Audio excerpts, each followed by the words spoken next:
So building your favorite decks might be a little bit difficult. Sometimes you can't get the EX that you wanted, or you've just not necessarily found that same piece twice. And it can be a little bit frustrating, especially with the newer decks if you've not got a Palkia EX twice, if you've not done the Dialga. Now, there's kind of ways that you can get around that by obviously using the Wonder Picks, or, well, I mean, if your opponents or at least your friends manage to get them as well as such opponents, it's more your friends, and you manage to Wonder Pick off them to be able to get them and hope that you pick the right choice.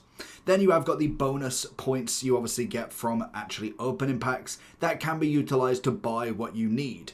But then when you look at it and think, how do I upgrade the decks from there? Because naturally, we've got a lot of decks that we've got from Genetic Apex. They're still some of the most best decks you can actually use. And for an example, if you do look at a lot of the Pokemon meta decks, I like that they've upgraded it. Now they've got Dialga, EX, Yanmega, and they've got Greninja, so it does differentiate between the two. If we look at someone like Charizard, who was one of the most, I think it was Pikachu, Mewtwo, Charizard, Gyarados in Mythical Islands, but it was even then Articuno, Staryu, Starmie. They are still some of the top decks, and now instead of just having your standard Professor items, your kind of Leaf was added in with Mythical Island, but your X-Speed, your Potions, your Professor's Research, you can now add the Pokemon Communication, you can add a Giant Cape. Imagine having Charizard with 200 on the output. Yes, you discard 2 of the energy, but with Moltres, we know that deck is still very just incredible to use. And then add in an extra 20 HP to him as well. This will always mean these Pokemons are very relevant, meaning you can still utilize decks that you have formed over the past couple of months from the Genetic Apex. There's some of the best decks that you can physically find. Let's zoom out one more to see it all.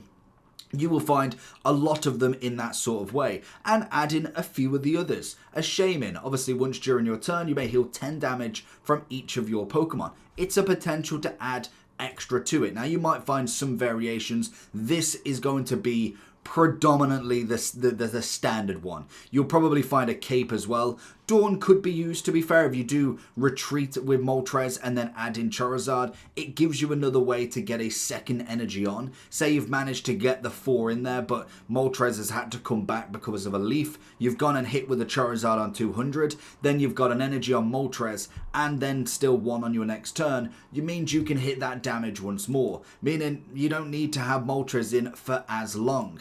And as you can imagine, a lot of these decks are going to be very similar with Charizard. Still one of the best decks that you could physically go with, and I'd say maybe adding a Cyrus potential into him, but his output is so big it doesn't necessarily matter who you're going against as such. And again, same with a Pikachu. The big one that I've seen this time round is going to be Pachirisu being added. Now, definitely on this kind of 3rd or 4th Pokemon they may add, it depends on what you're going for. Like Electabuzz seems to be quite a big one in there, especially with some of the extra abilities that you have with the support and items. But then predominantly you are looking at Zapdos, Pikachu, Electabuzz and Pachirisu. Pachirisu obviously with a tool can do 80 every time with a double energy. And even then having just a deck of 2 Pachirisus can work. But it also shows that you can utilize the Pikachu that more than likely most people have got double of. You could just use 1 Pachirisu. It's not necessarily a big deal, and you can wait until you get that second one from a pack, from a pick,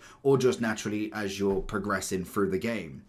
So it does mean you can obviously add extra as you continue as well. But some of these decks that we've got from obviously previous expansions, I mean, there's only been 2, have been added to add the support, the items, the even tools that we've now been added. Gyarados is obviously a pretty standard one across the board, predominantly adding Cyrus in there if anything, and Druddigon being able to have the Rocky Helmet, if you have got enough energies, is still a very fantastic one to have as well.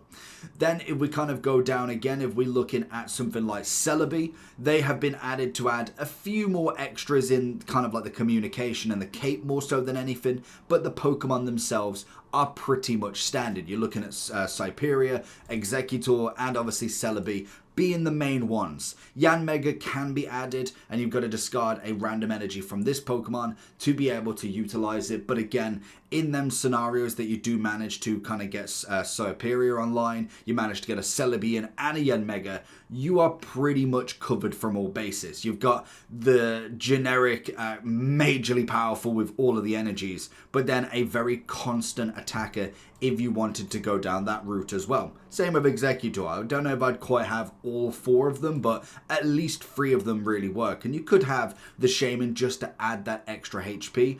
I'm pretty sure if you did have 2, then obviously you could use both abilities as long as they're on the bench, but you've always got to be wary because obviously it's not got that much HP, and a Cyrus or a Sabrina could potentially see it in play, especially with Cyrus if he has been attacked. And this is kind of what I don't want to happen, is if you don't really have too many of the energies in there, they sometimes can be your best friend going into this.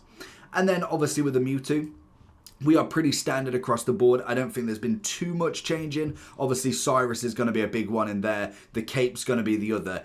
I don't know if you'd necessarily need the communication unless you are trying to get Guard up and running as quick as possible. Personally, for me, if I was looking at maybe the Pokemon communication, I would probably be getting rid of the Mew, adding the 2, well, keeping the 2 Mewtwo's in, and just adding the items and supports in instead. Maybe a Cyrus, maybe a Giant Cape, or a Rocky Helmet, because naturally you kind of want to have the limited amount of time to be able to get Ralts, Curlier, and Guard as quick as possible in this deck. We've also then seen, I know Mewtwo's kind of been added to this deck, the fantastic Magnezone kind of Magneton ability. So if we have a look, it has got its own section, I'm pretty sure. I don't know if no, that's not it. It is the, if I can find it on here, Magnezone might be this one. We have got it with the Hitmonlee.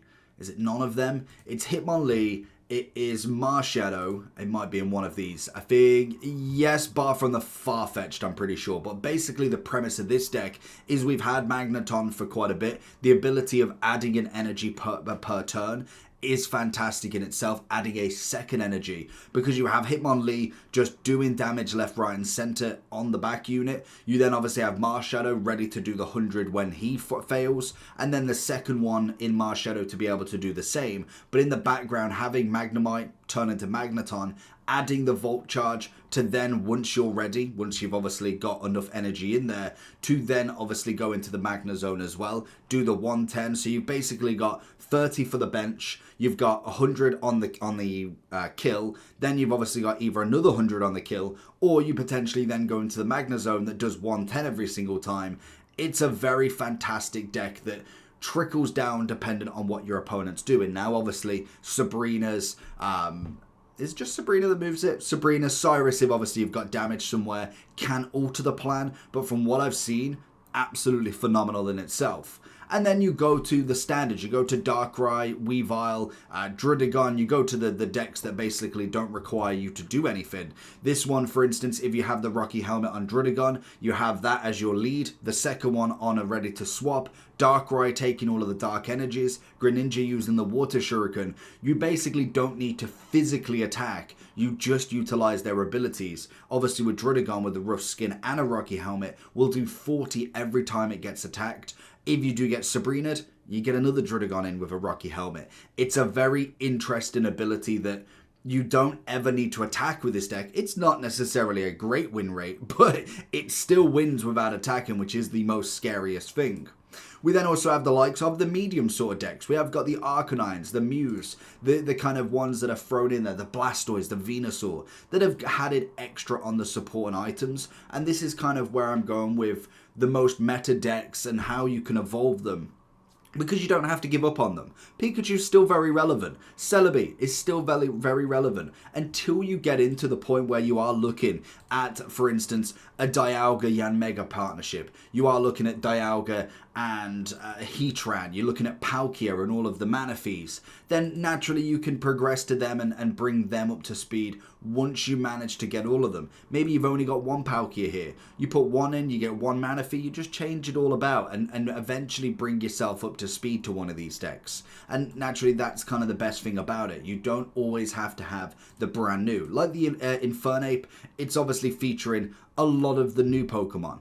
And naturally this could be something you could work towards by opening the packs. And naturally if you are trying to do free to play, it sometimes can be a bit difficult. I'm not saying here that you can get it within the days, but we've got so much time in between now and potentially the next set, which more than likely is going to be another mini set, you can get yourselves the ability. And with all of the pack hourglasses and all of the shop tickets, there should be time for you to get quite a few packs and hopefully get lucky enough to be able to utilize a brand new deck as such. But I just wanted to focus, the main promise on this is that you can still add to an old deck, adding the tools in, adding an extra item, an extra support that can further a deck that you've been enjoying even more. And adding in one Palkia isn't going to be the end of the world. It's not necessarily that you need to get brand new everything. Even if you just have one, it can still do the damage with all of the old Pokemon. But in general, if you go to Pokemon Meta, you'll find all of these decks. You've got tournament decks, you've got first place,